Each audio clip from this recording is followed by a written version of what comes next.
Allora, Magfrut si svolge in un periodo che è tempo di ciliegie ormai mature, qualcuna dal sud addirittura già in commercio. Parliamo di ciliegie, di cerasicoltura con il direttore del consorzio della ciliegia e della susina tipica di Vignola, Walter Monari. Buongiorno Walter. Allora, ho anticipato alcune cose, ho anticipato che poi approfondiremo assieme. Allora, innanzitutto uno sguardo alla cerasicoltura emiliano-romagnola, quindi in particolare quella di Vignola, la ciliegia, il ciliegia Valley lo chiamo io, viene chiamata anche così. Come sta andando la produzione, che ormai insomma siamo agli sgoccioli, magari qualcosina già si è raccolto? Siamo a 10 giorni dalla raccolta, la produzione si presenta buona, non eccezionale. Se la stagione ci darà una mano avremo sicuramente un prodotto di alta qualità da portare sul mercato. Ecco, perché hai detto non eccezionale? Cos'è che ha compromesso parte della produzione, se è Allora, stato così? abbiamo avuto un po' di freddo primaverile dove una notte siamo andati a -4, è vero che le gemme erano ancora chiuse, però non ha fatto bene. Ma delle volte non avere una produzione eccezionale può essere meglio, per un motivo, che si fa più qualità. Per cui secondo me la produzione è giusta, speriamo solo che la stagione ci aiuti. Comunque noi ci siamo anche portati avanti con i lavori, ormai abbiamo oltre il 40% di superficie coperta contro la pioggia, per cui anche nel caso che la stagione non sia ottimale riusciremo ad essere sul mercato con un prodotto di alta qualità. Ecco, va ricordato che la ciliegia è molto sensibile, quindi questi sistemi protettivi dalla pioggia impediscono che comunque ci sia un deterioramento del frutto, il famoso spacco, no, dovuto all'eccesso di pioggia, ma soprattutto anche alla bagnatura. In questo caso il fatto di avere molte superfici protette vuol dire anche garantire una produzione. Certamente, garantire una produzione e garantire la presenza sui mercati, perché se dovesse ricapitare come 3 anni fa, che sono venuti 400 mm nel periodo della raccolta, se non avessimo avuto una superficie coperta perdevamo i mercati, e quando i mercati non trovano le ciliegie Vignola le prendono da un altro fornitore e se rimangono soddisfatti magari l'anno dopo continuano, per cui vuol dire reddito per l'agricoltore e conservazione del mercato anche per il futuro. Noi però stiamo guardando ancora avanti e abbiamo, anzi vi invito a venire nel periodo della raccolta a vedere della roba innovativa che stiamo facendo. Noi abbiamo 3 impianti innovativi multifunzionali che oltre che difenderci dallo spacco ci difendono anche dalla drosofila Suzuki. Dopo 3 anni di sperimentazione noi abbiamo ridotto i trattamenti contro la drosofila del 78%.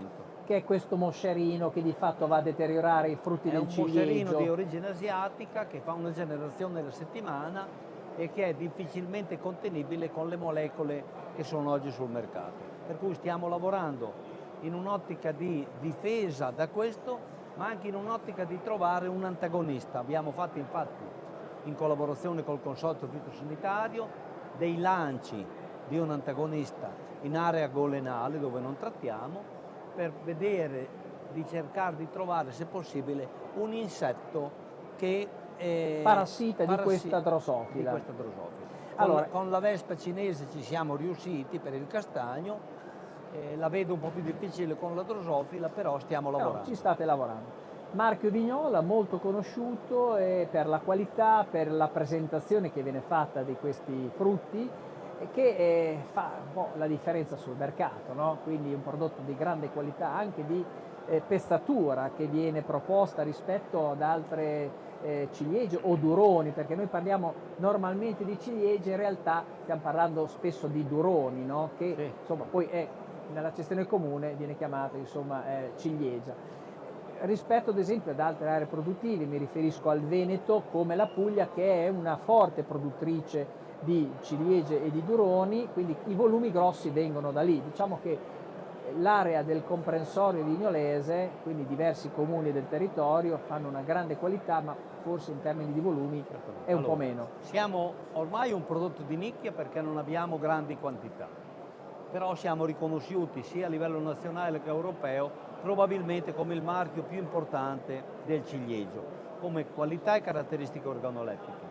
Diciamo che l'abbinamento tra la ricerca, l'innovazione, le caratteristiche pedoclimatiche e la professionalità dei nostri agricoltori fa sì che noi abbiamo pur usando a volte stesse varietà, un prodotto di calibro superiore, di una croccantezza e una lucentezza che non ha uguali nei nostri concorrenti e una presentazione del prodotto che è uniforme. La signora Maria che compra Vignola da anni sa che all'interno della nostra confezione c'è un prodotto di qualità elevata e costante, cosa che fortunatamente per noi nelle altre zone non hanno fatto.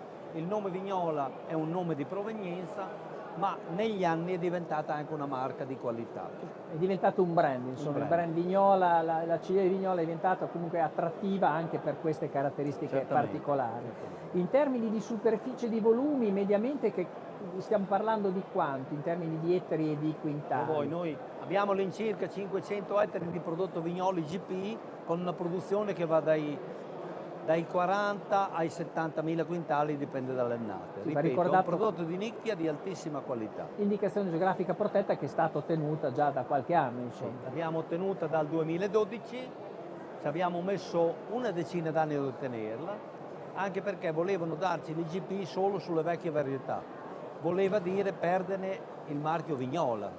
Siamo riusciti a ottenerlo con anche varietà che erano comunque sul territorio. Oggi possiamo dire che con l'aiuto della ricerca e dell'innovazione abbiamo delle varietà grosse, sode, produttive e molto buone da mangiare. Il consumatore non conosce il nome delle varietà, ma sa che all'interno del Vignolo c'è un prodotto di alta qualità. Vignola che nasce con piante che erano molto alte, con scale, veniva raccolta a mano come tuttora, però con impianti moderni dove c'è una componente della meccanizzazione importante, ma ormai sono scomparse le piante storiche, no? Erano così alte e soprattutto ormai è scomparsa quella che è la vera ciliegia, cioè la varietà Moretta di Vignola, che ormai è diventata una super nicchia nella nicchia. Certamente, allora guarda, io purtroppo sono il principale colpevole del cambiamento del paesaggio, che secondo me era molto più bello.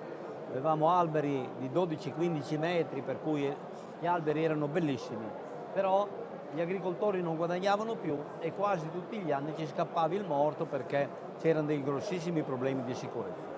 C'era la mentalità vignola che non si potesse potare il ciliegio e per questo le piante diventavano altissime. Quando io sono arrivato a Vignola nell'81 ho cominciato a far vedere ai vignolesi che si poteva potare il ciliegio, portandoli in giro per l'Europa da quei produttori e tecnici che facevano potatura. Subito mi davano del matto, poi qualcuno ha cominciato a piantare, a provare, toccando con mano che si potevano fare piante basse produttive di qualità.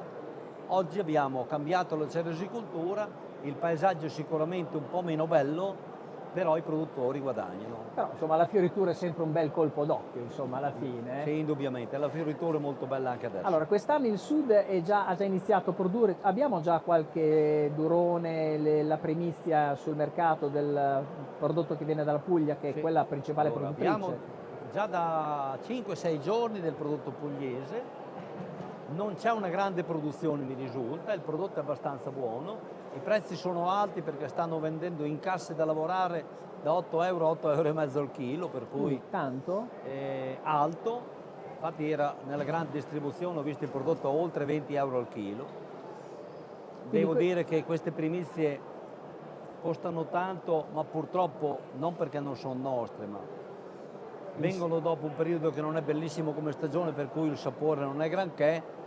Io mi aspetto che fra 15 giorni il prodotto sia molto meglio e costi anche meno, però se la stagione ci aiuta io prevedo che sia un'annata abbastanza buona dal punto di vista dei prezzi per i produttori, perché le produzioni anche dei nostri concorrenti non sono tanto elevate. Quindi anche diciamo la nostra concorrenza, che stiamo parlando anche di Spagna come di Turchia, perché comunque... Turchia ha avuto grossi problemi di freddo, anche la arriva Turchia dopo, per cui credo che ci siano tutte le condizioni per fare una buona annata, stagione permettendo. In condizioni normali qual è il competitore più temibile per l'Italia e per Vignola e per l'Italia in generale? Turchia o Spagna?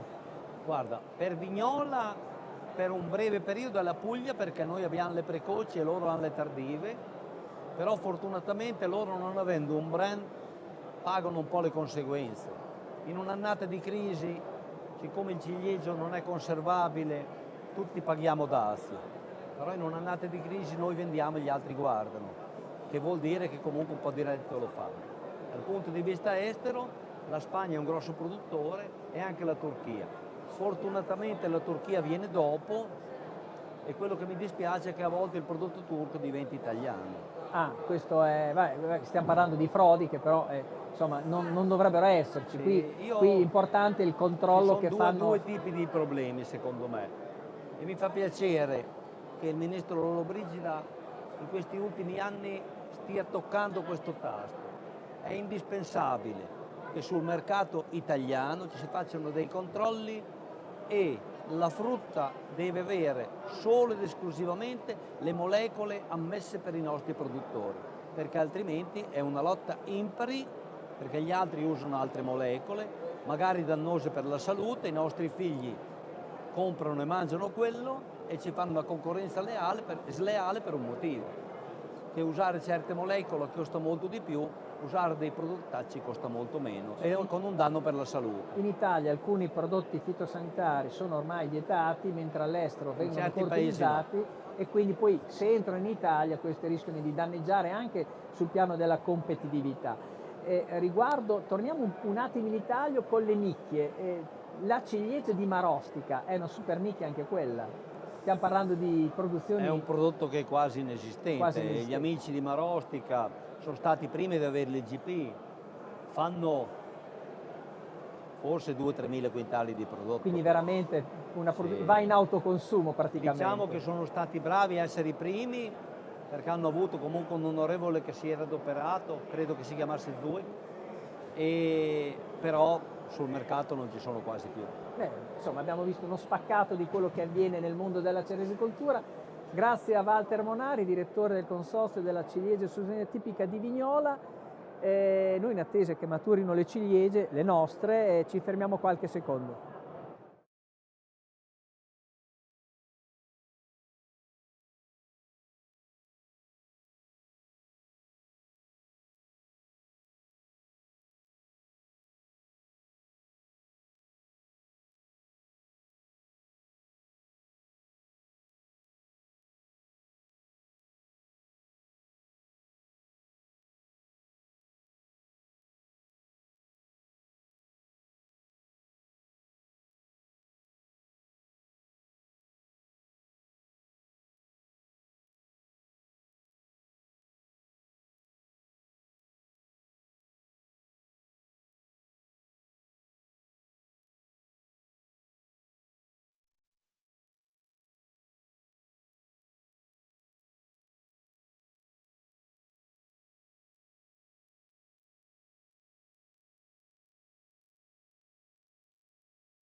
La produzione di cedri del nostro territorio, il nostro intendo il territorio nazionale, parliamo di questo perché questo frutto è una nicchia di mercato, una nicchia produttiva ma molto interessante e anche un simbolo religioso.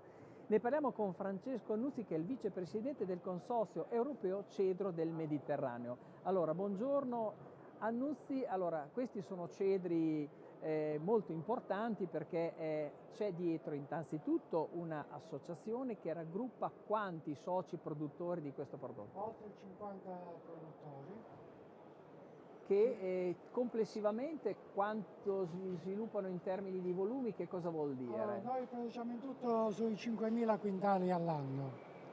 Questo ci permette di soddisfare soprattutto il mercato dei rabbini ebraici, ma in più l'industria per la canditura, perché il cedro entra nell'alta pasticceria, come i panettoni, le colombe pasquale, panettone, e soprattutto si ottiene un prodotto che si fa col cedro candito, cioccolato fondente, che è una specialità italiana, diciamo, adesso una volta era solo calabrese. Adesso Allora, io ho detto prima, lei accennava prima al fatto che accennavo al fatto che è un simbolo religioso, quindi ci sono i rabbini che vengono ad acquistare il vostro prodotto, sì. perché loro lo associano ad una manifestazione particolare, religiosa. Sì. È la festa del Sukkot, in italiano sarebbe Capanna, la festa delle capanne, dove loro rievocano la fuga dall'Egitto quando vivevano nel deserto, vivevano nelle capanne e quindi una volta all'anno, per una settimana, rievocano questa tradizione e durante la festa del Sukkot loro pregano con 4 specie, che è un mazzetto composto da palma, mirto e salice e il cedro. Ognuna di queste 4 specie ha un valore particolare, è un simbolo, perché la palma è bella ma non è profumata, il mirto non è molto bello ma è profumatissimo, poi c'è il salice che simboleggia anche le cose di poco conto, non è né bello né profumato, però comunque esiste, al mondo ci sono anche cose. E poi c'è il cedro che li raggruppa tutti ed è il simbolo del cuore. E quindi ha un significato molto importante. Molto importante. Quindi, allora, abbiamo detto che è una nicchia, complessivamente il vostro consorzio quanti ettari di superficie rappresenta di produzione? Circa 200 ettari. 200 ettari. È una pianta molto produttiva, quando è in età adulta Sì, quanti chili produce? produce circa 100 kg di cedro in media, naturalmente ne abbiamo anche da 150 kg, però la media è quella. è quella, sì. È Non è molto grande. Quanto è alta la media di Allora, la mediamente? pianta di cedro, se fosse lasciata libera, sarebbe come un limone, ma in realtà noi la dobbiamo tenere bassa perché d'inverno va coperta contro le intemperie, per il vento, per la grandine, e quindi la teniamo massima a 1,80 m, 2 metri di altezza. Questo per evitare, diciamo, le gelate. Sì, diciamo. Quindi in che area della Calabria voi siete collocati? Noi siamo nella Riviera dei Cedri, che va dall'inizio della Calabria ai confini con la Basilicata per circa 50 km verso sud, che va da Praia fino a Paola. E quindi voi raggruppate questi produttori. Sì. È impegnativo produrre il cedro? È molto impegnativo, è un prodotto che richiede dedizione e soprattutto fino a poco tempo fa si lavorava a mano, tutto a mano, che essendo molto basso le piante si zappettava a mano. I nostri genitori, i nostri nonni zappavano a mano. Poi adesso stiamo cominciando a migliorare, facciamo i sostegni moderni in modo che con le frese laterali Riuscite a riusciamo ad passare? andare sotto le cedriere. La vostra è una super specializzazione perché insomma lì molte famiglie hanno iniziato, compresa la sua, a Sì. produrre cedro anni addietro. Sì, io ricordo che mio nonno li produceva, poi mio padre ha fatto solo questo, io, escluso una breve parentesi in gioventù che sono stato un po' in giro per il mondo, dopodiché mi sono messo a coltivare i cedri e vivo con quello. Allora, c'è una parte produttiva e una parte della trasformazione che è molto importante. Come viene anche trasformato il cedro? Allora, la trasformazione è così. I produttori portano i cedri al consorzio, noi li mettiamo in delle botti di plastica, una volta erano botti di legno, adesso la legge non è più consentito, sono botti di plastica Per una questione igienica? per alimenti, e vengono messi in acqua e sale. Si lasciano maturare per 60 giorni, dopodiché va tagliato a metà, va tolta la mollica, che quella non va buttata quella, e l'albedo insieme alla buccia forma il candito, che noi a quel punto mandiamo all'industria della canditura, fanno il cedro candito, dopo c'è quello che va a coppe oppure a cubettini, cubetti più grandi, cubettini, che va nella pasticceria. Quindi voi non vendete il prodotto tal quale, il frutto, ma vendete il prodotto trasformato. Sì. Quindi chiudete l'intera filiera sostanzialmente. Mezza trasformazione. Mezza trasformazione, sì. Abbiamo il semilavorato. Semilavorato. La canditura le fanno delle aziende specializzate, che per adesso il nostro consorzio non ha, ma che tempo addietro abbiamo avuto, solo che per l'imperizia di alcuni non è andata avanti. E quindi qual è il periodo in cui si raccoglie il cedro? Essendo come il limone, quindi è rifiorente, suppongo sia Sì, una è specie rifiorente, è una varietà rifiorente, molto c'è un rifiorente. agrume, quindi è Sì, è rifiorente. rifiorente. Però ci sono dei periodi dell'anno particolari in cui viene raccolto? Noi cominciamo il mese di agosto per i rabbini, Ok. perché loro vogliono quello piccolino, che non deve essere più di 250-300 grammi.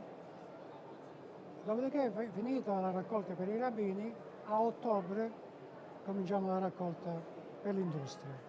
Ma diciamo qual è il frutto, diciamo, il momento ottimale per avere un giusto equilibrio tra profumo, sapore e anche peso? Noi diciamo sempre dal 15 ottobre al 15 novembre, Periodo migliore. il periodo migliore, perché dopo c'è tutto l'anno. Vedi, adesso siamo ad aprile, Però c'è. e c'è. Pochi, però ci Ma sono. qualcosa c'è. Però il periodo dove c'è la maggior parte della produzione è il periodo ottimale per la raccolta, che sono tutti verdi, perché dopo naturalmente quando il cedro comincia a diventare giallo perde di valore, Anche il profumo, magari anche il l'essenza se ne va. profumo comincia a diminuire. Esclusi pochi che fanno la marmellata di cedro, la vera marmellata di cedro, allora quello lo vogliono un po' giallo perché è più dolce. È più dolce.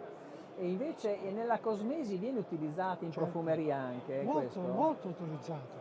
Sì, l'essenza di cedro è Il cedro particolare. ha un profumo importante, se lei prova ad odorarlo È profumatissimo è infatti. profumatissimo.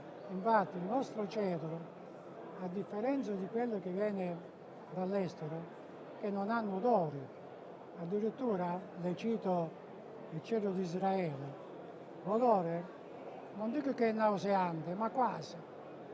Quindi non ha profumo come quello del nostro Mediterraneo, Il nostro diciamo. Mediterraneo.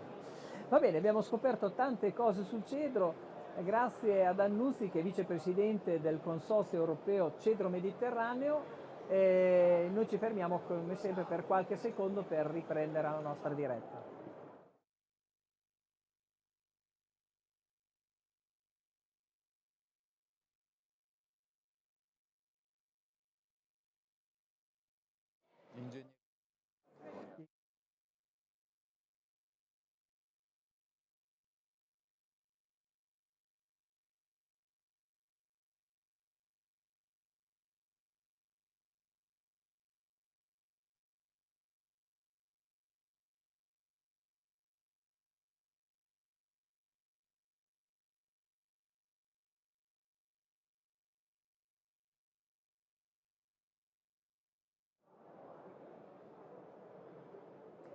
Ancora in diretta da Macfrut, parliamo di ingegneria nella meccanica agricola e parlo con un super esperto, Alberto Assirelli, che è direttore della ricerca.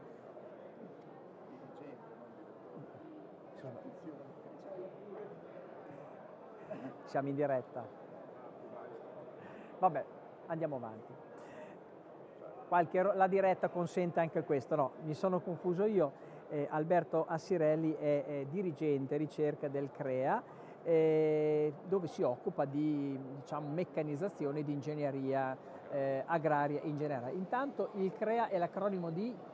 Consiglio per la ricerca in agricoltura e l'analisi dell'economia agraria. Che ha diverse sezioni e la sua è particolare. Ha diversi centri, è l'ente vigilato dal Ministero dell'Agricoltura, ha 12 centri, ognuno con specifiche tematiche. Io sono afferente al Centro di Ingegneria e Trasformazione Agroalimentari, che ha diverse sedi in Italia, e nell'ambito delle materie dell'ingegneria agraria seguiamo tecnologie e impianti anche per la frutticoltura. Allora, partiamo da un argomento che spesso adesso se ne parla tantissimo, l'intelligenza artificiale. Partiamo da questo per poi vedere un po' quali sono le novità in termini generali in agricoltura. Ne abbiamo già parlato nel corso di questa diretta, ma ci sono sempre tante novità. Come entra l'intelligenza artificiale nell'applicazione in campo della tecnologia? L'intelligenza artificiale è un valido supporto in diverse fasi e in diversi processi, sia nella fase di coltivazione e sia nella fase successiva di lavorazione e trasformazione. Immaginiamo che noi adesso con le nuove sensoristiche siamo in grado di acquisire un volume di dati impressionante che devono poi essere gestiti, analizzati, elaborati e spesso le considerazioni appunto vengono, è qui che interviene appunto l'intelligenza artificiale come strada per permettere di valorizzare al meglio questi dati, perché veramente ora ci si trova dei volumi molto molto grandi. E spesso è difficile, si vede appunto l'agricoltore un po' smarrito perché è veramente difficile trovare la migliore impostazione. Ecco, possiamo riportare un esempio di applicazione dell'intelligenza artificiale in uno di questi progetti che voi avete fatto? Ad esempio, non so, Sì. se magari studiate un particolare dispositivo e del quale avete bisogno di molte informazioni, no? Invece con l'intelligenza artificiale, se ho ben capito, sintetizza quello che c'è a disposizione già sul mercato. Soprattutto sull'analisi dei dati statistica, per esempio abbiamo chiuso un progetto non molto afferente alla frutta perché si occupava di gels, di bacchi da seta, e in questo contesto con i colleghi appunto di Monterotondo sono stati fatti dei sistemi di valutazione praticamente dei bozzoli che analizzavano le dimensioni, la vitalità, l'omogeneità e quindi la qualità, e chiaramente in questi approcci un po' più statistici l'apporto è importante. Abbiamo parlato di questa intelligenza, poi c'è adesso l'agricoltura di precisione che non è più, ormai si è consolidato sul territorio, quindi l'agricoltura ha sempre più bisogno di precisione nella semina, nella raccolta. Questo consente un risparmio in termini economici e anche un risparmio in prodotti che vengono utilizzati per la protezione delle piante. Allora, qui ci sono due vie preferenziali. Una è che chiaramente io, sapendo dove dare il prodotto, il quantitativo, al momento e come, sono in grado di razionalizzare l'uso, quindi ho un risparmio diretto legato dal minor apporto di mezzo tecnico. L'altro è che, soprattutto adesso mi sposto invece nel discorso della difesa, se io sono in grado di individuare perfettamente l'obiettivo e quindi colpire solo quell'obiettivo, ho importanti vantaggi sul piano ambientale, perché chiaramente limito la dispersione dei principi attivi, e nello stesso tempo riesco a intervenire in modo, passatemi il termine, più chirurgico verso la singola patologia. Qui l'agricoltura di precisione gioca un ruolo fondamentale, soprattutto nel monitoraggio continuo, e qui anche qui i sistemi di monitoraggio sono molto diversi. Posso avere il diretto classico quando vado a vedere, posso avere il prossimale quando vado vicino, o quelli da remoto, immaginiamo un satellite o un drone e i droni anche vengono utilizzati, non sempre più droni, sì. uno strumento che oltre al monitoraggio consente anche di intervenire sulle piante. Possono anche intervenire direttamente sulla distribuzione dei mezzi tecnici, con le limitazioni legate ai principi attivi, ai principi che andiamo a distribuire. Comunque chiaramente sono molto utili soprattutto in quei casi di interventi periodici, dove noi, non so, dobbiamo fare un monitoraggio ogni settimana, dobbiamo farlo ogni 2 giorni, e chiaramente lo riusciamo a fare agevolmente. con un livello di dettaglio molto preciso, anche sulla crescita delle piante, sullo Ci sono dei sviluppo. fattori limitanti nell'utilizzo, ad esempio, di questi droni, al di là del costo, che comunque è un costo importante? Quali sono i Beh, i fattori limitanti? principali sono diciamo quelli legati alle autorizzazioni e alle aree aperte al volo, perché in realtà le aree entro cui non si può intervenire sono abbastanza diffuse. Poi dopo chiaramente in funzione dell'altezza, in funzione della tecnologia che vi si installa cambiano molto le potenzialità stesse, perché io non è che abbia un drone qualsiasi, posso fare quel che voglio, chiaramente vale molto l'equipaggiamento che io metto a bordo. Qui ci vuole grande competenza È anche grande, nel non a pilotarlo, caso anche autorizzazioni un'autorizzazione specifiche. specifica. Oltre un certo pilota, un certo peso trasportabile via. Ecco, riguardo invece la sensoristica, no? Quindi il fatto che ci siano degli strumenti che analizzano in tempo reale quello che avviene in campo o quello che avviene in una pianta. Ecco, qui ci spingiamo sempre più avanti da questo punto di vista. Allora, qui la sensoristica chiaramente è un panorama esageratamente vario, ma non sempre il massimo livello tecnologico è quello che ci permette di avere la maggior risposta. Cioè, faccio un esempio, anche solo dei sensori di presenza, vedo la pianta o non vedo la pianta, ma che nello stesso tempo mi va a impedire di distribuire il mezzo tecnico, mi va a impedire di lavorare quel terreno, mi va a limitare degli altri fattori della produzione, io riesco subito ad avere dei vantaggi diretti nella conduzione aziendale. C'è qualcosa che il CREA sta mettendo a punto o sta cercando di portare a sistema di estremamente innovativo, al di fuori di quello che abbiamo già detto, che già sono comunque abbastanza innovativi? Beh, il CRE è impegnato su tanti fronti, cioè adesso fare un elenco mi sembra Anche una sul cosa piano un po'. genetico mi riferisco. Qui c'è un centro specifico appunto che si chiama Genomica e Bioinformatica che si occupa solo di genetica, per cui è un po' fuori dal mio tema, diciamo.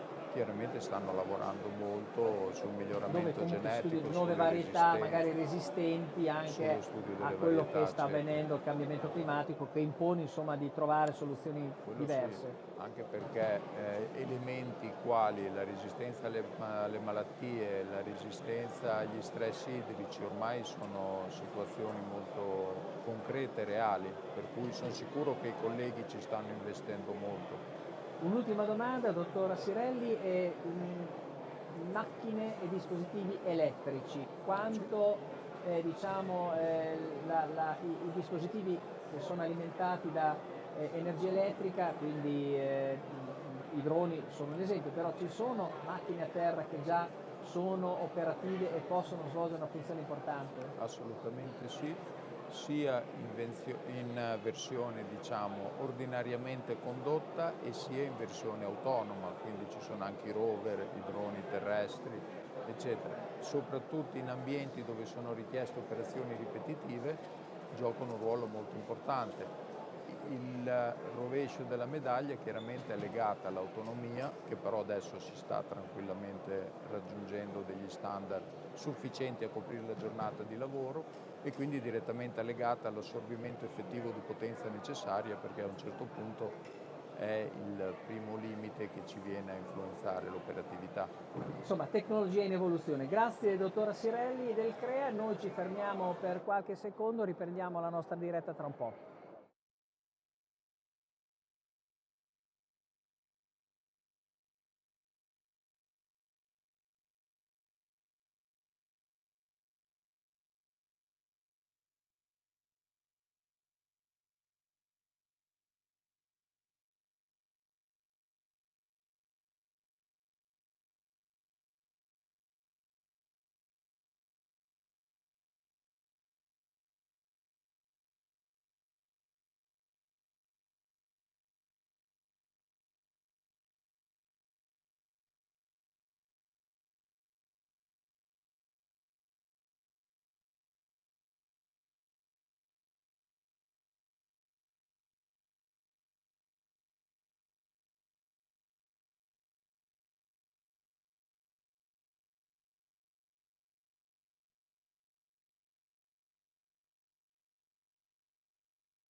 Riprendiamo sempre la diretta dopo questa pausa. Allora, abbiamo parlato di frutta, abbiamo parlato di tecnologia, adesso parliamo di ortaggi. Sono in compagnia di un esperto della orticoltura, Luciano Trentini, nonché agronomo. Allora, qua parliamo di ortaggi, in particolare di asparagi e anche di patate. Partiamo dagli asparagi. Siamo in produzione piena, direi, no? Dottor Trentini. Allora, innanzitutto un quadro della produzione emiliano-romagnola che si concentra sostanzialmente in un areale tra Bologna e Ferrara. Che cosa significa l'asparagicoltura in Emilia-Romagna in termini di superfici e in termini anche di produzioni? Abbiamo anche l'asparago di Altedo, IGP, no? Certamente è una cultura molto interessante, una produzione primaverile che è interessante anche per l'agricoltore perché sono i primi soldi che porta a casa, quindi dal punto di vista del reddito delle aziende agricole, vista come sta andando la situazione, è importante. Un prodotto che ha un buon valore aggiunto e quindi le aziende agricole hanno investito e investono ancora su questa coltivazione. Abbiamo alcune problematiche con cui dobbiamo fare i conti, in particolare uno è la questione dell'invecchiamento delle aziende agricole, in seconda battuta della scarsa disponibilità di manodopera per raccogliere questo prodotto, perché nonostante tutti i tentativi per meccanizzare la raccolta siamo ancora distanti da raggiungere un obiettivo interessante. Abbiamo già migliorato molto con le agevolatrici per la raccolta, quindi abbiamo ridotto il nostro costo di produzione per la raccolta, ma ahimè ancora abbiamo questo handicap. Questo non ci consente di avere grossissime superfici, ma resta sempre una coltura da coltivatori diretti, diciamo così, da piccoli produttori. Tra l'altro ci sono areali importanti come anche il Ferrarese, dove una terra molto sabbiosa, la chiamo così forse impropriamente, che consente anche una qualità del prodotto. Dunque, noi importante. al momento attuale in Emilia-Romagna siamo sull'ordine dei 650-700 ettari, produzione che è abbastanza stabile in questi ultimi anni. Si mantiene proprio grazie al fatto che ci sono delle aree evocate.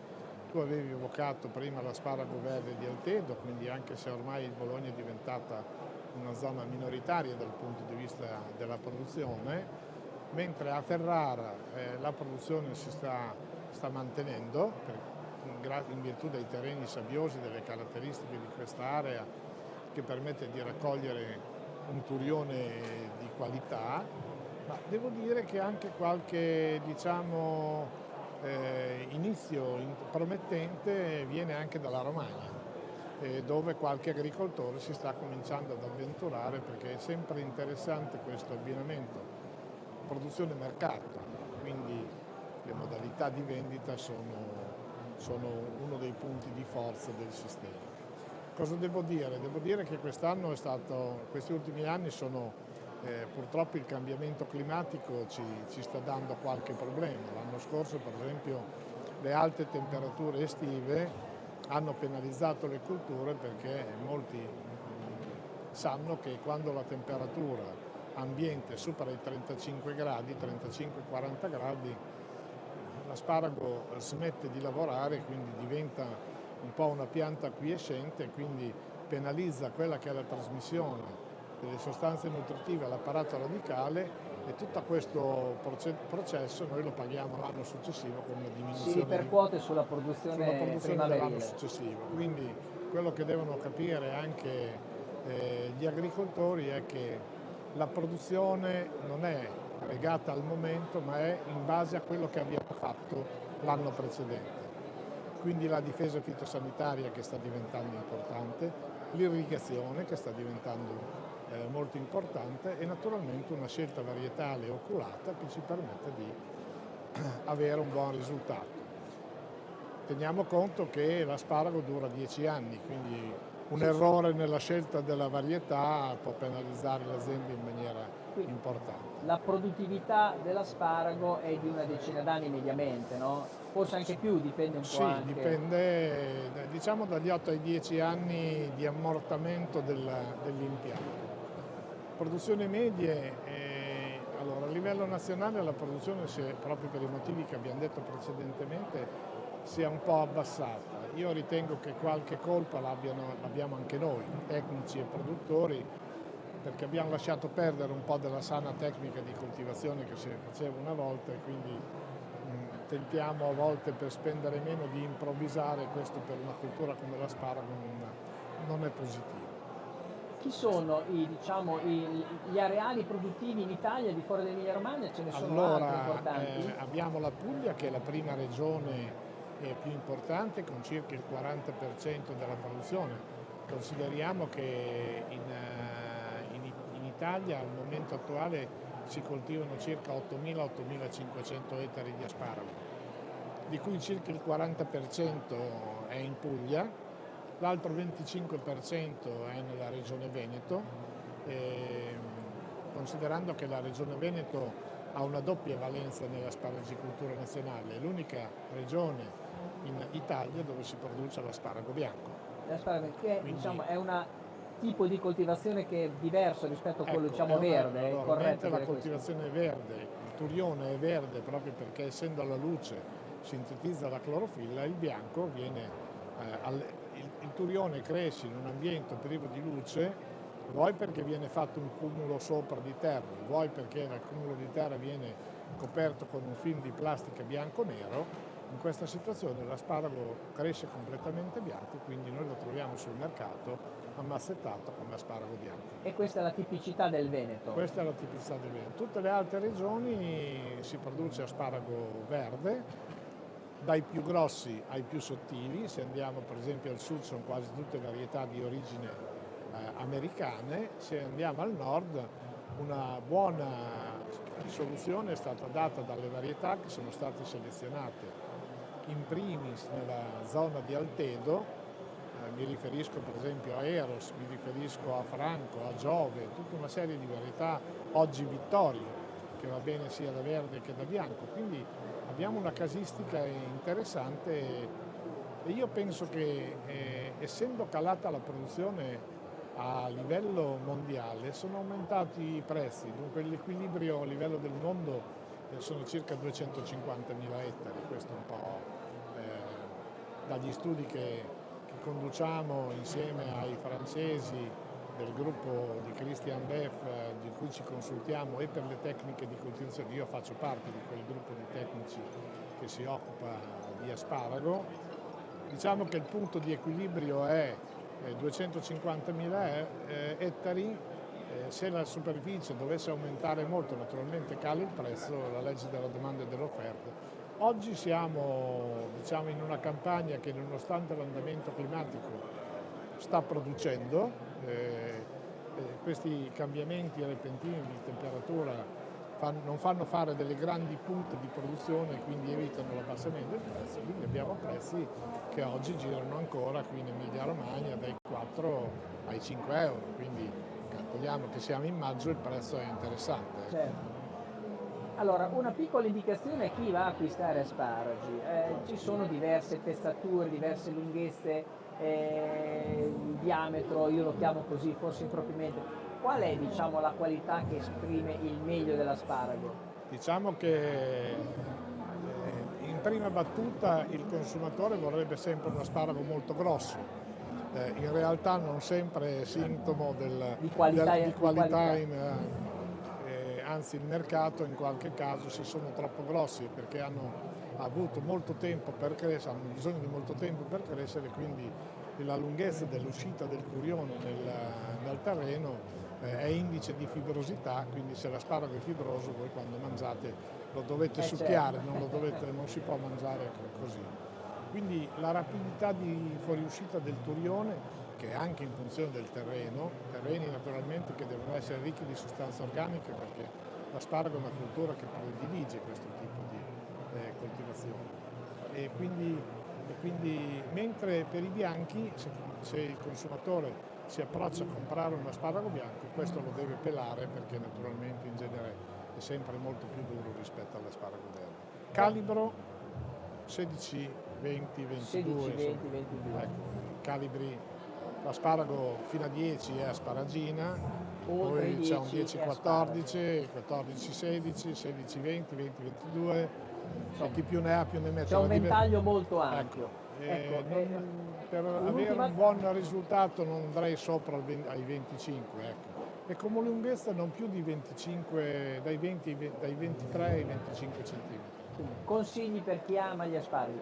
Allora, un'ultima domanda, Trentini, chi sono i competitori, diciamo, dell'Italia in termini di produzione di asparago? Allora, il primo paese produttore di asparago in Europa è la Germania. Contrariamente a tutti quelli che pensano alla Spagna, eccetera, è la Germania, con circa 20-22 mila ettari.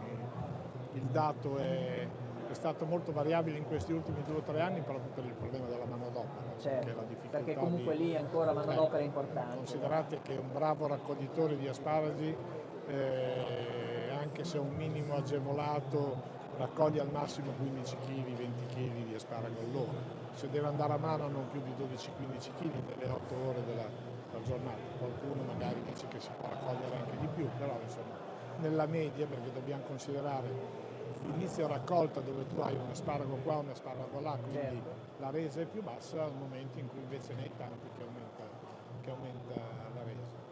Poi abbiamo la Spagna con 12-14 mila ettari, l'Italia con, ho detto prima, Diciamo che si circa colloca al 8.000, terzo posto sì, l'Italia. terzo posto grosso modo. Meccanizzazione se ne parla, al di là delle agevolatrici, c'è un dispositivo che raccoglie Meccanizzazione meccanicamente, se ne parla sempre, ma ancora non abbiamo risolto ancora il non si problema. risolve il problema. Diciamo che passi avanti sono stati fatti in Francia e in Germania, dove si coltiva dell'asparago bianco, quindi macchine molto importanti. Quando dico macchine molto importanti vuol dire che costano sopra i 200.000 euro, Quindi non sono è una macchina che investimenti. ci possiamo permettere, diciamo, nelle nostre aziende, perlomeno al nord, però anche lì con risultati e successi alterni. Ecco, questo è un po' il Bene, punto di Trentini, vista. allora noi ci fermiamo qualche secondo perché così diamo tempo anche ai nostri, diciamo,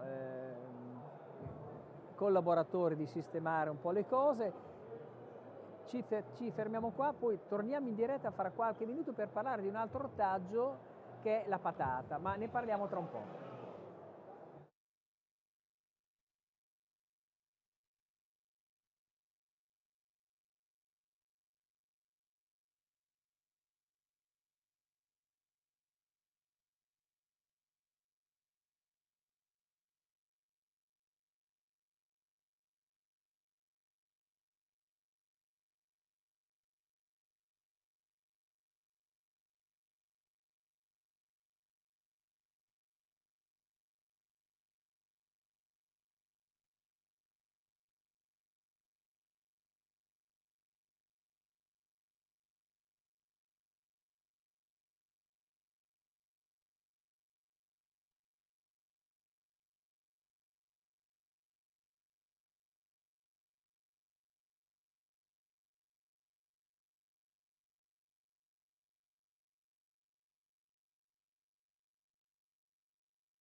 Siamo sempre qui a Macfrut in diretta da questo stand che ci ospita CIA, Confederazione Italiana Agricoltori. Abbiamo parlato di ortaggi, continuiamo a parlare di ortaggi, sempre con me Luciano Trentini, che è promotore di una convention, la chiamo così, che sulla patata, tutto quello che ruota attorno alla produzione pataticola non solo nazionale ma anche europea. Allora, di che cosa avete parlato e un po' la situazione il panorama di questo prodotto molto diffuso e coltivato, diciamo, in parecchie parti d'Europa. Come avete visto dalla pubblicità di Macfrut, quest'anno è comparsa una patata, cosa che non succedeva, credo non sia mai successa, ecco, di parlare di patate in una fiera dell'ortofrutta.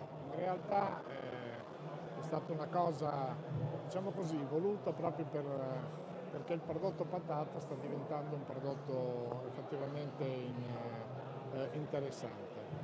Saranno 3 giorni di convegni qui a Macfrut. Questa mattina abbiamo parlato di politiche europee per la pataticoltura, quindi prodotto fresco, prodotto industriale. Oggi pomeriggio parleremo di problematiche fitosanitarie, delle problematiche che interessano le aziende agricole in particolare. Voi sapete che noi abbiamo 2 problemi, non solo in Italia ma anche in Europa.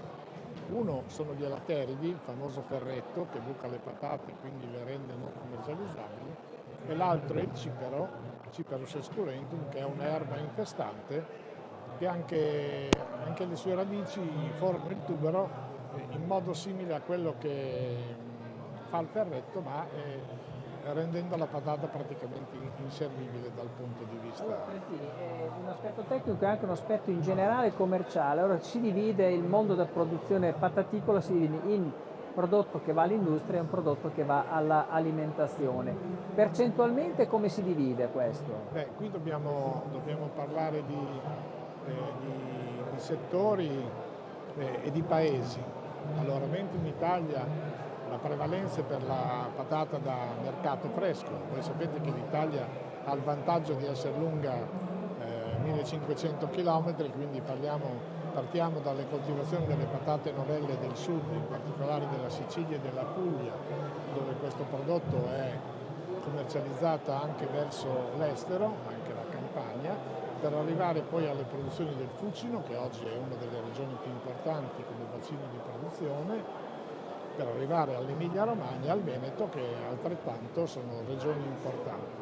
Quindi stimiamo che dovremmo essere circa, sempre difficile fare della statistica in Italia, ma dovremmo essere circa intorno ai 30.000 ettari fra la produzione, diciamo, di patate precoci e quelle di patate tardive da conservazione.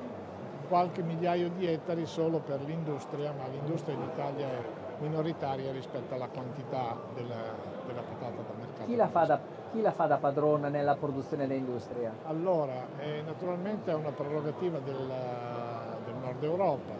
Voi sapete che la patata da trasformata, in particolare le famose patate fritte, hanno dei trend di crescita molto importanti. Quindi la Francia in primis, che è uno dei 4 paesi produttori più grandi d'Europa, Francia, Belgio, Germania e Olanda sono i 4 paesi che producono attorno ai 24-25 milioni di tonnellate di quintali, di cui direi circa il 70-75% è destinato all'industria di trasformazione. Industrie di trasformazione che naturalmente si sviluppano in funzione della abbondante richiesta. L'Italia probabilmente non ha mai investito in maniera corretta, forse non c'erano aziende sufficientemente strutturate per poter ospitare un prodotto di questo genere, perché lo dice la parola, patata da industria, quindi non c'era la tradizione di coltivare patate da mandare alla trasformazione industriale.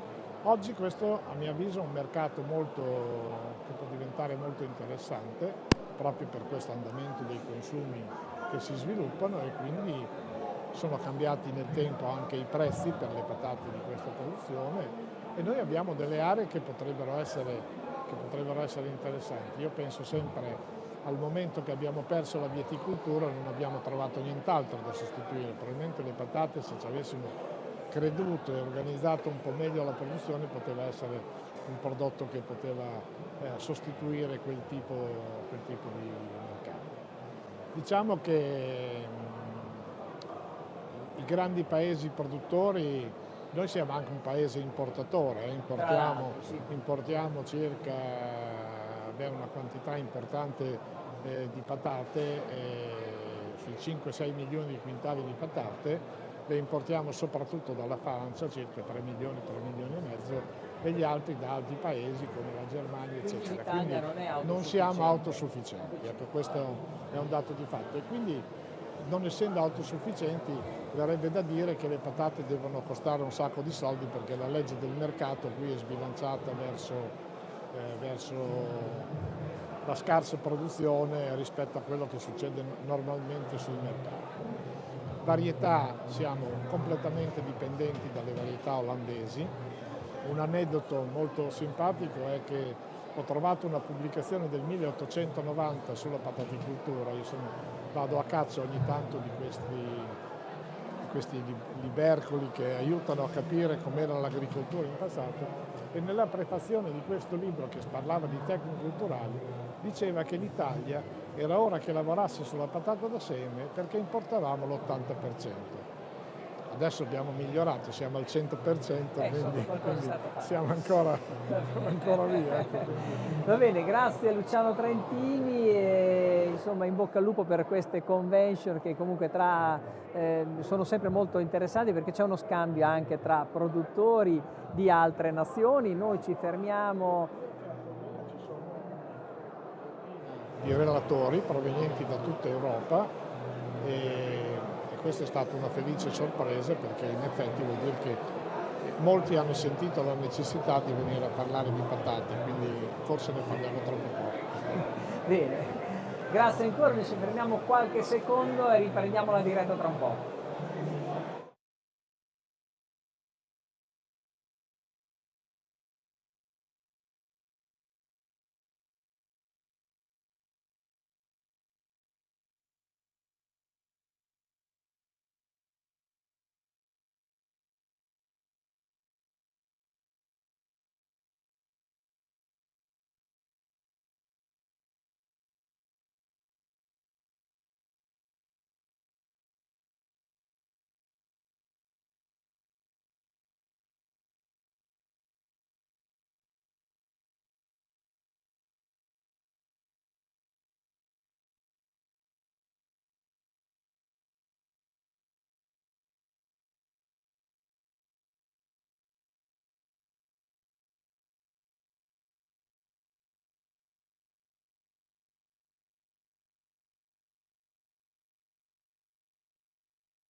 1, 2, 3, 1, 2, 3.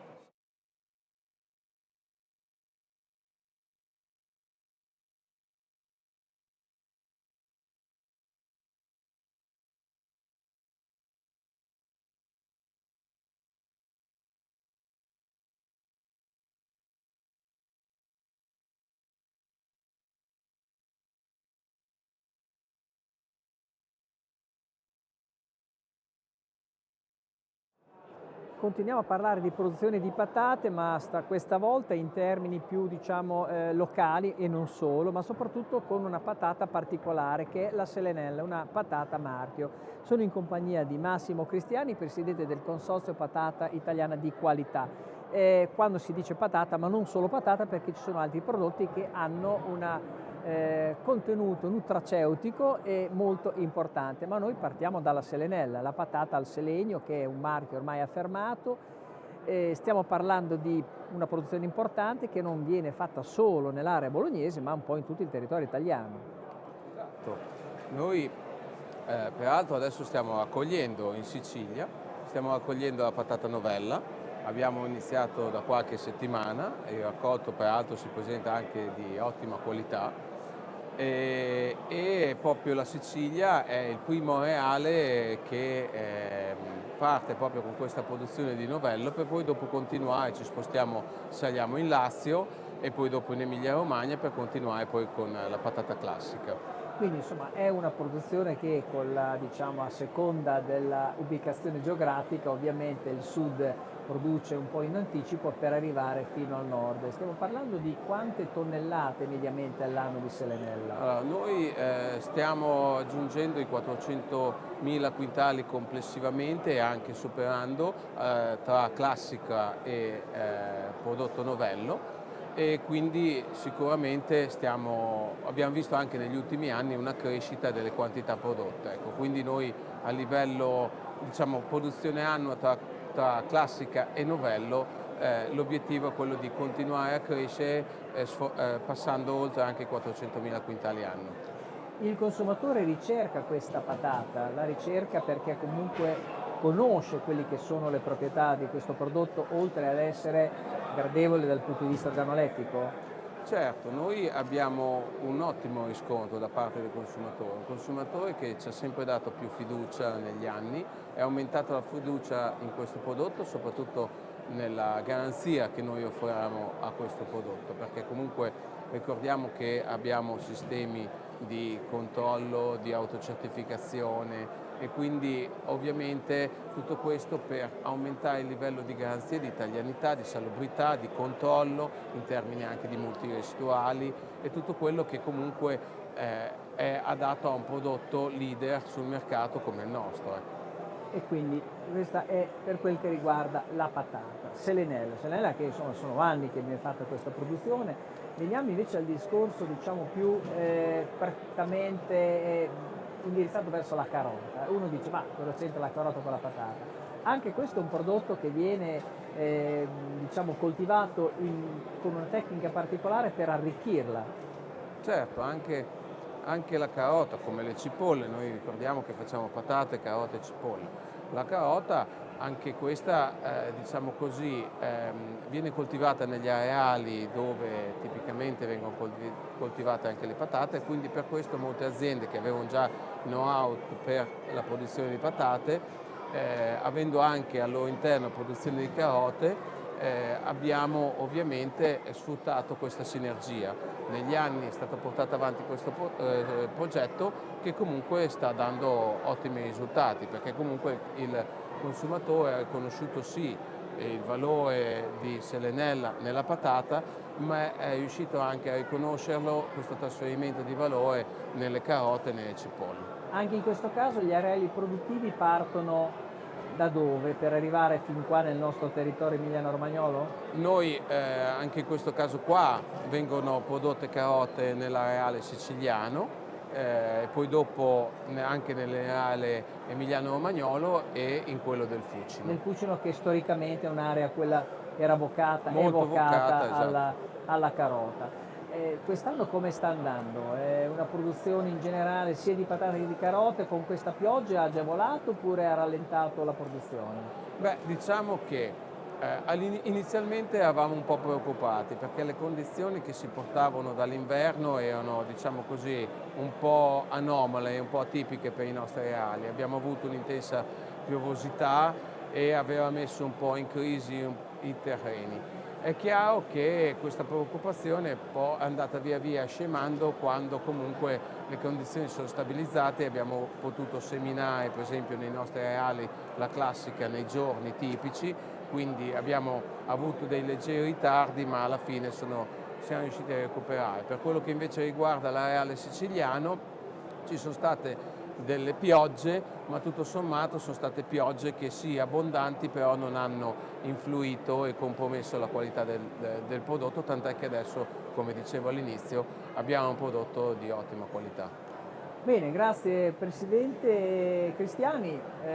Allora, l'annata promette bene, quindi un augurio anche per la fine annata per tutte le produzioni. Selenella e comunque marchio Selenella. Grazie mille. Noi ci Grazie a tutti. fermiamo ancora per qualche secondo, riprendiamo in diretta tra un po'.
Allora, continuiamo questa diretta, parliamo di insetti, ma soprattutto come catturare gli insetti per avere una, diciamo, previsione di come si evolverà questo parassita per poi essere, diciamo, trattati in campo. Ne parliamo con Andrea Launi, direttore di TrapView Italia, che è una ditta specializzata in queste trappole sessuali, vengono chiamate tecnicamente, poi c'è un'evoluzione anche su queste trappole. Insomma, è corretto dire che queste trappole già erano sul mercato da tempo, questo consente agli agricoltori di monitorare l'evoluzione della specie, parassiti in questo caso, per poi intervenire con i presidi fitosanitari. Voi che cosa avete fatto? Allora, noi abbiamo reso digitale quello che era presente sul mercato, quindi TrapView nasce nel 2012 col focus di andare a monitorare gli insetti piccoli, quindi gli insetti. Storicamente Casa Madre lavorava su grandi animali e da lì un cliente gli ha chiesto: ma non potete monitorare anche gli insetti? Ed è partito il concetto di TrapView. Cos'è TrapView adesso? TrapView è una tecnologia brevettata che consente di monitorare più di 60 specie di insetti in agricoltura principalmente, ma non solo, anche delle derrate alimentari volendo, e che riesce a catturare e a darti in tempo reale lo stato di fatto dell'infestazione del parassita nel tuo campo. Quindi uno sa giornalmente com'è la situazione. Il tutto con delle trappole completamente automatizzate. L'unica operazione di campo da fare è il cambio del feromone. Per il resto sono autosufficienti. Il pannello fotovoltaico alimenta la trappola, il rullo colloso è automatico, quindi si cambia, si fa scorrere via Quindi applicazione. allora, diciamo che questa colla qua che io vedevo non è più, diciamo, inserita meccanica manualmente dall'agricoltore, ma c'è questo rullo che si muove e qua si appiccicano letteralmente gli insetti e viene, diciamo, fatta una radiografia, dico impropriamente questo, poi voi in remoto riuscite a capire quello Noi che in sta remoto, succedendo? grazie all'intelligenza artificiale in primis e al nostro ufficio agronomico, perché consente di avere una validazione sempre dell'intelligenza artificiale, fa sì che il dato che noi otteniamo è un dato affidabile, attendibile nel tempo, e quindi i modelli previsionali che riusciamo a costruire con questi dati sono modelli previsionali veritieri, con una rispondenza, direi, ottimale, che consentono quindi di prevedere qual è lo stadio di sviluppo successivo predominante e quindi di intervenire con il prodotto giusto in funzione dello stadio di sviluppo in base alla strategia di difesa che ogni azienda ha. Quello che vedi è la novità che lanciamo quest'anno al MacFruit. Quindi noi quest'anno lanciamo questa Scouting App. Cosa significa Scouting App? Tutti hanno le trappole manuali, tutte le aziende agricole hanno le trappole manuali. Quello che vogliamo rendere accessibile è la tecnologia digitale anche alle aziende magari meno evolute, Meno strutturate. meno diciamo. strutturate. Cosa significa? Significa che l'agricoltore può comprare un pacchetto con qualche punto di monitoraggio manuale, scatta la foto della sua trappola e la foto viene caricata nel portale nostro di TrapView.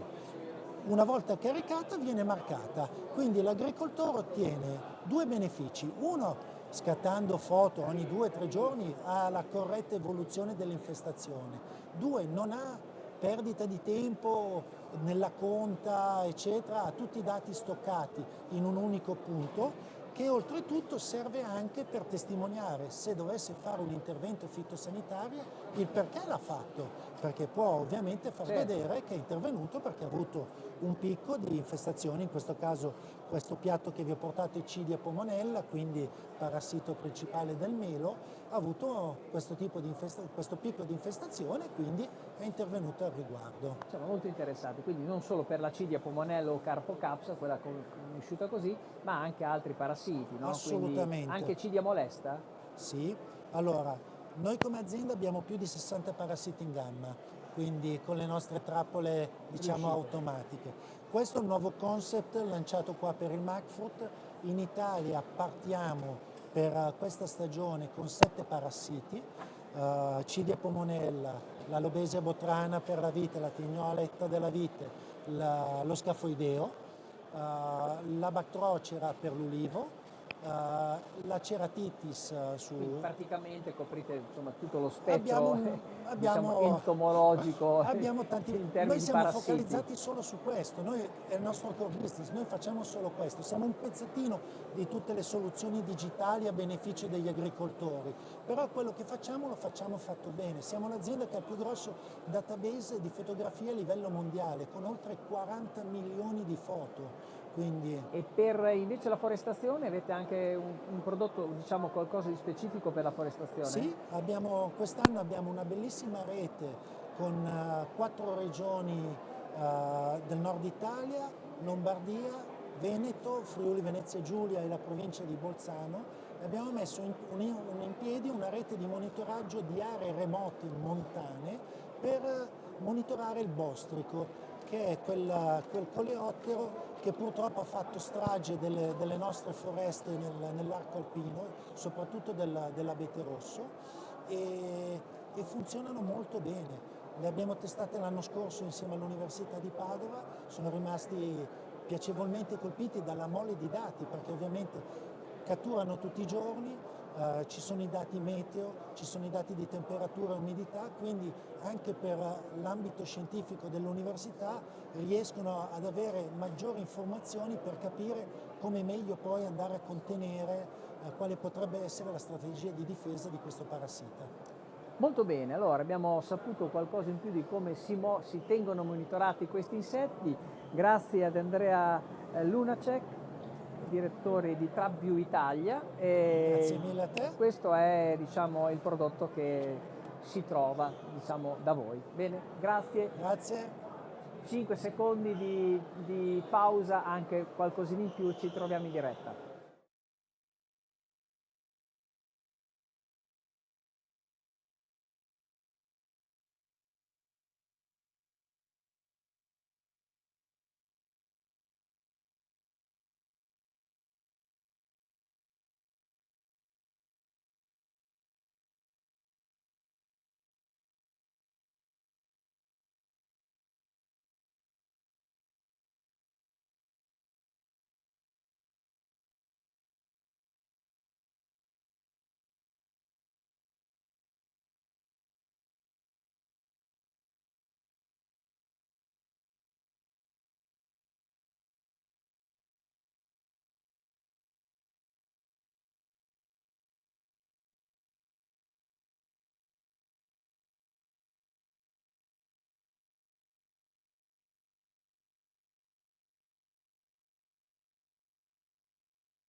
agricola in Repubblica Dominicana.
Eccoci qua, sono gli ultimi minuti di diretta streaming qua da Macfrut e non parliamo in questo caso di ortofrutta ma parliamo di vino, perché c'è un progetto molto interessante portato avanti dalla Repubblica Dominicana e assieme a partner italiani, tra cui un istituto agrario di Castelfranco Emilia. È un progetto che vuole valorizzare ma soprattutto mettere a dimora il vino nella Repubblica Dominicana, come dicevo prima. Allora, sono in compagnia di Elena Perdomo, che è responsabile commerciale dell'ambasciata dominicana di Roma. Allora, dottoressa Perdomo, in che cosa consiste questo progetto? È stato un accordo dopo tanti anni che si è pensato di fare un progetto sperimentale vinicolo in Repubblica Dominicana, perché abbiamo un terreno, c'è la possibilità di farlo. Questa volta abbiamo iniziato col progetto sperimentale, questa volta vogliamo fare proprio la marca paese, un vino marca paese Repubblica Dominicana, perché le condizioni sono tutte, la natura ci permette questo. E abbiamo fatto questo accordo con l'Istituto Spallanzani e l'Istituto Loyola della Repubblica Dominicana, che hanno gli stessi interessi di formazione agricola, portare lavoro, impresa, formazione o viceversa, però è questo la base. Voi vi siete rivolti quindi a partner stranieri, in particolare insomma Italia, e a un istituto agrario per avere una consulenza in termini diciamo agronomici da questo punto di vista per la piantumazione? Sì, già noi avevamo cominciato con un progetto di una cooperazione internazionale tra la Regione Marche con la Confcooperativa Marche, però è rimasto come progetto sperimentale. Poi tanta impresa privata del settore hanno cominciato e possiamo dire che c'è un settore, una zona che fa un vino bianco che è buono. Noi vogliamo sviluppare quello e farlo ancora meglio. Quindi voi avete le condizioni ambientali, ci sono tutte, quali sono gli obiettivi che vi siete prefissati in termini di superfici da mettere a dimora di vite? Allora, noi in questo momento in effetti è l'Istituto Spallanzani che già ha avuto questo intercambio con studenti di questo Istituto Loyola e professori. Loro partono settimana prossima proprio a Repubblica Dominicana a mettere le prime piante. Esatto, le prime piante, e si comincerà con il progetto che già tanti industriali, perché prima adesso noi abbiamo addirittura imbarcato, esportato 3 container di uva di tavola come frutta da Repubblica Dominicana. Questo ci conferma ancora una volta che siamo in grado di fare questo. E noi è il nostro interesse, perché sappiamo che Italia proprio è il massimo per questa produzione. Agganciati con l'Istituto Spallanzani vogliamo avere questo risultato, di produrre la nostra prima bottiglia di vino marca paese. Avete pensato anche quale sarà la varietà di uva che volete mettere a Su dimora? quello non vorrei entrare in questi dettagli perché già loro hanno indovinato realmente quali sono i vitigni che si possono fare lì. E quindi Io non voglio entrare in questa... c'è già comunque l'esperienza produttiva per l'uva da tavola Sì. in Repubblica Dominicana, quindi il passaggio è dall'uva da tavola all'uva da vino per poi produrre bottiglie con un vostro, diciamo, marchio, no? Il marchio dominicano. Esatto, però già si produce anche in Repubblica Dominicana del vino bianco buonissimo, non voglio dire il nome perché non le voglio fare la pubblicità, però proprio vicino al mare c'è un'impresa che fa del vino bianco molto molto buono. Verosimilmente il progetto quando si concluderà? Noi pensiamo che già cominciamo adesso, pensiamo che anche per un discorso di natura, anche se in 1 anno e mezzo già noi cominciamo a imbottigliare il nostro vino. Quindi già ci sono le strutture, Sì, le cantine che sono sì. pronte per vinificarlo. Esatto, già siamo pronti per partire. In effetti abbiamo il 15 di questo mese Made in Italy, attraverso l'ambasciata d'Italia in Repubblica Dominicana, fa questo evento promuovendo proprio questo settore. Bene, perfetto, grazie dottoressa Perdomo. Allora avete visto, abbiamo parlato non solo di frutta ma anche di vino in questo caso e di un progetto molto interessante che coinvolge direttamente anche le nostre maestranze. Grazie ancora, noi per questa diretta ci fermiamo, ci troviamo domani mattina sempre qua a Markforth in diretta alle 10:30 qua in diretta dallo stand.